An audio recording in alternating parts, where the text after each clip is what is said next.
저는 지금 기획재정위원회 자유한국당 간사를 맡고 있는 대구 달성군 출신 추경호 의원입니다. 국회 정무위원장 민병두입니다.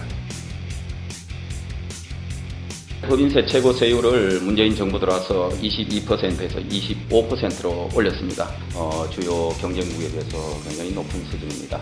우선 단적으로 OECD 국가들 평균 법인세 최고 세율이 22% 수준이고, 최근 프랑스, 미국, 영국, 일본, 복지국가를 지향한다는 스웨덴까지 지금 최근에 법인세를 대폭 낮추고 있다. 딴 나라는 다 법인세 인하하고 경제를 활성화시키고 기업의 의욕을 북돋워서 지금 일자리 풍년이라는데, 왜 대한민국은 지금 일자리가 없어서 실업률이 사상 최악을 치닫고 있고 소득 분배는 더 나빠지고 왜 투자는 안 좋아지고 수출은 안 좋아지느냐. 물론 미국도 법인세를 낮추고 또 일부 유럽 국가에서 법인세를 낮춘 건 사실이지만, OECD 국가 중에서 1인당 국민소득 2만 달러 이상, 그리고 2천만 명 이상의 인구를 갖고 있는 국가들은 우리랑 같은 법인세 세율을 갖고 있습니다. 미국이 21%로 낮췄다고 하지만 우리나라 기업의 99.6%는 21% 이하입니다. 기업이 중심이 돼서 일자리를 만들고 투자를 확대하고 수출을 하고, 그것이 또 경제를 꾸려나가는 원동력이 되는 겁니다. 그리고 그렇게 해서 경제가 활발하게 돌아갈 때 거기서 자연스럽게 세수 확보가 되고, 그걸 가지고 국가 경영을 하게 되는 겁니다. 기업 활동을 없기에는 각종 규제가 난무하고 있고, 그래서 기업들이 여기서 더 이상 기업하기 어렵다, 해외로 나가야 되겠다. 그런 면에서 바로 우리가 노동계획을 이야기하고 규제 혁파를 이야기를 하고 바로 세금 인하를 이야기를 하는 겁니다. 그래서 제가 25%를 20%로 낮추는 그런 법안을 냈고, 그러니까 법인세를 인하했다고 해서 투자가 늘고 고용이 는다라고 하는 검증된 예가 없습니다. MB 때 법인세를 갖다가 대폭 내리지 않았습니까? 근데 MB 때 실제로는 법인세 인하로 생기는 투자 증대 효과, 고용 증대 효과가 없었습니다. 정치 프레임화 하려고 하는 의도도 있지 않은가 하는 생각을 해봅니다. 이제 경제 프렌들리 정당이라고 하는 이미지를 만들기 위해서 이런 법인세 인하안을 갖다가 제출한 것이고, 또 이 과정을 통해서 일종의 이제 프레임 변경 이런 걸 하려고 하는 의도가 있다고 보입니다. 법인세도 깎아주면 이자라도 낼 수 있지 않을까 하는 생각을 해보긴 해요. 근데 그게 과연 기업을 튼튼하게 하는 것이냐, 오히려 좀비 기업을 양산하는 것이 아니냐.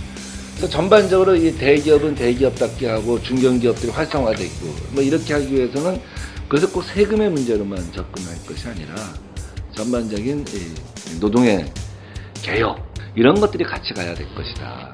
이 정부의 사고방식은 기업이 경제의 중심이 아니고 정부가 중심이 되겠다. 즉 기업이 그 이익을 가지고 있지 말고 정부가 좀 가져와야 되겠다. 그래서 정부가 선한 자니까 잘 이 세금을 가지고 잘 써서 국민들 편하게 하고 일자리 만들고 경제도 발전시키겠다. 이 사고방식을 하는데, 이것이 전형적인 바로 좌편향적인 사회주의 이 이념에 사로잡힌 경제 운영 방식이다. 정부가 돈을 잘 쓸 수 있는 원래 주체가 아닙니다.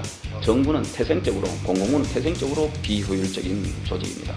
다만 공공성 때문에, 공익성 때문에, 또는 안전 때문에, 또 우리의 안전 보장 이런 것 때문에 필요 최소한을 국가가 이제 정부가 기능을 수행하는 겁니다. 일자리를 왜 세금을 가지고 자꾸 해결하려고 그러느냐? 일자리 만드는 주체는 기업이다. 그렇다고 해서 작은 정부가 맞냐? 그래서 정부를 굉장히 줄이는 것, 역할을 줄이고 숫자를 줄이고 예산을 줄이는 것이 능사냐? 그러니까 어떤 때는 클 수도 있고 어떤 때는 작을 수도 있다. 근데 효율적인 역할을 갖다가 제대로 해야 한다. 지금은 정부가 해줘야 할 일이 있다라는 생각이 드는 거예요. 무엇보다도 우리나라가 문제가 되는 것은 가장 빠른 속도로 진행되고 있는 고령화입니다. 세금을 낼 사람은 기하급 수준으로 앞으로 더 적어지는 거고, 세금을 써야 되고 바쳐야 될 국가의 부담은 엄청나게 더 커지는 겁니다. 지금 이런 속도로 가면 대한민국은 재정 위기로 간다. 재정 수준이 건전하다고 해서 더 써둘 수 있는 거 아니냐, 이렇게 이야기하면 이 말은 곧 앞으로 현재 젊은 세대들 그리고 젊은 세대 바로 밑에 따라오는 청소년 세대한테 미안하지만 우리가 세금 덤태기를 덮어 씌우겠다. 이 말하고 다름이 아니다. 일본은 확장적 재정 정책의 결과 부채가 이제 GDP의 250%까지 됐잖아요. 근데 어쨌든 위험한 불을 끄고 있잖아요. 출산율을 갖다 1.4까지 올렸고 다시 1.8까지 올리려고 하고 노인 인구들을 갖다가 지금 정년을 70세까지 아마 올리려고 하고 있죠. 계속해서 세금을 내게 하는 사람이 많아져야 한다. 우선 방치를 하게 되면 자 30년 후에 굉장히 문제가 될 수가 있어. 지금 출산율이 그대로 유지되면 그대로 지금 고령화가 유지되면 그럼 어떡할까요? 그때 가면 더 확장적 재정 정책을 써야 되는데 돈은 없어.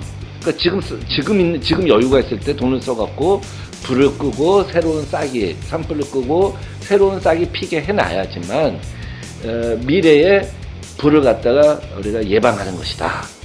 그래서 자칫하면 이 정부는 먹튀 정부로 자리매김한다. 나라 곳간 좀 채워놓고 재정 여력을 만들어 놓으니까 지금 한 5년 동안 우리 인기 얻기 위해서 펑펑 곳간에 살을 내다 쓰겠다 하는 거. 그리고 나는 떠난다. 정권은 5년으로 끝나지만은 앞으로 대한민국 정권은 계속 이어져야 되는 거고 대한민국은 계속 영원히 지속되어야 되기 때문에 그 미래를 보고 오늘의 경영을 해줘야 된다. 확장적으로 필요하다고 하면은 대한민국 경제가 정말 위기입니다. 이래 가지고는 대한민국 경제 망하겠습니다. 일시적으로 재정을 좀 써야 되겠습니다. 이거를 먼저 정부가 시인을 해야 된다. 근데 정부는 지금 경제 괜찮다고 하지 않습니까? 대체적으로 나아지고 있다고 그러지 않습니까? 근데 왜 자꾸 재정은 더 쓰려고 그러느냐? 그는 포퓰리즘으로 돈 더 쓰겠다는 이유 외에는 없다. 한 당이 한 사람이 반대해서 모든 국회의원이 아무것도 일을 할 수가 없고 모든 보좌관들이 아무것도 할 수 없는 상태가 5개월 된다는 거 그건 굉장히 큰 비극이라고 생각해요. 대한민국의 기업도 한 발짝도 전진할 수가 없어. 지금 우리 현장에 가면 오늘도 신용정보법 통과시켜달라. 오늘도 P2P법 통과시켜달라. 현장에서 굉장히 목말라해요. 그 사람들 하루가 급하다고 해요. 경제 프렌들리라고 하는 정당이 지금 경제의 에너미가 되고 있다. 대통령께서 우선 경제 실상을 좀 더 제대로 보셔야 되겠다. 저렇게 현장하고 괴지된 이야기를 하고 계시나. 지금이라도 당장 동대문 시장 한번 나가보시고 지방의 시장 한번 나가보시라. 그리고 조그만 중소기업 가보시라. 그들이 무슨 얘기인지